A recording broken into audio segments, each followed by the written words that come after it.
ఇప్పుడు మనం central power app ద్వారా కరెంట్ బిల్ ఎలా కట్టాలో చూద్దాం. ప్లే స్టోర్ ద్వారా ఈ యాప్ని డౌన్లోడ్ చేసుకున్న తర్వాత ఓపెన్ చేస్తే ఇలా వస్తుంది. దీంట్లో క్విక్ పే ద్వారా మనం కరెంట్ బిల్ పే చేయొచ్చు. ఈ సర్వీస్ నెంబర్ ఇక్కడ టైప్ చేయాలి. మొబైల్ నెంబరు ఈ కింద ఎంటర్ మొబైల్ నెంబర్ దగ్గర టైప్ చేసి ప్రొసీడ్ ద్వారా కరెంట్ బిల్ పే చేస్తే యూపీఐ ద్వారా పే చేసుకుంటుంది. కానీ ఇదేంటంటే ప్రతిసారి కూడా సర్వీస్ నెంబర్ ఇక్కడ టైప్ చేయాల్సి వచ్చింది. అదే క్విక్ పే కాకుండా మనం డోంట్ హ్యావ్ ఎన్ అకౌంట్ ద్వారా మొబైల్ ఇక్కడ నేము, మొబైల్ నెంబరు, పాస్వర్డ్ ఒక పాస్వర్డ్ ఇచ్చి దాన్ని కన్ఫర్మ్ పాస్వర్డ్ అదే పాస్వర్డ్ని మళ్ళీ రీటైప్ చేసి కన్ఫర్మ్ చేసుకుంటే మనకు లాగిన్ ఇస్తుంది అనమాట ఈ యాప్. ఈ యాప్లో లాగిన్ తీసుకున్న తర్వాత ఆ లాగిన్ ఎంటర్ చేస్తే మొత్తం నేను ఇక్కడ పాస్వర్డ్ టైప్ చేస్తున్నాను చూడండి. అలాగే కన్ఫర్మ్ పాస్వర్డ్ టైప్ చేస్తున్నాను. టైప్ చేసి సైన్ అప్ చేస్తున్నాను. సైన్ అప్ చేసిన తర్వాత ఇలా ఓపెన్ అయ్యిద్ది. Registration, bill pay, mobile linking, payment history అని రిజిస్ట్రేషన్ ఓపెన్ చేసి అక్కడ మన ఏదైతే సర్వీస్ నెంబర్ ఉందో ఆ 13 అంకెల సర్వీస్ నెంబర్ని అక్కడ ఇస్తాం.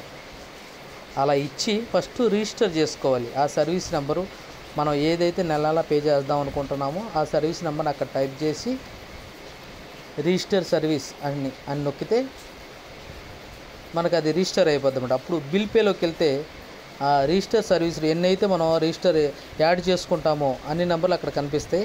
అది ఓపెన్ చేస్తే ఆ బిల్లు ఎంత పేమెంటు ఏంటి, ఏ డేట్ నుంచి ఏ డేట్ వరకు టైం ఉంది అవన్నీ అక్కడ చూపిస్తుంది.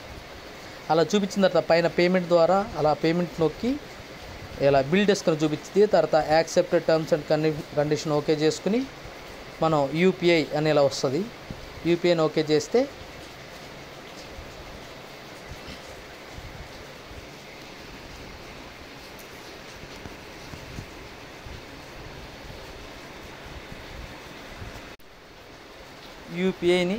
చేస్తే మనకి ఇలా మేక్ ఏ పేమెంట్ అని ఇలా చూపిస్తుంది. ఇక్కడ మనం యూపీఐ ఐడి గూగుల్ పే కానీ ఫోన్పే కానీ మనకు ఒక క్యూఆర్ కోడ్ కింద ఒక యూపీఐ ఐడి ఉండిద్ది.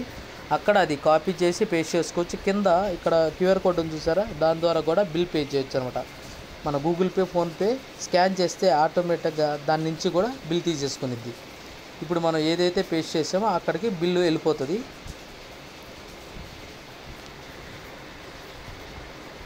అక్కడ మళ్ళీ మనం బిల్ పే చేస్తే ఇక్కడ రిసీవ్ అయ్యిద్ది.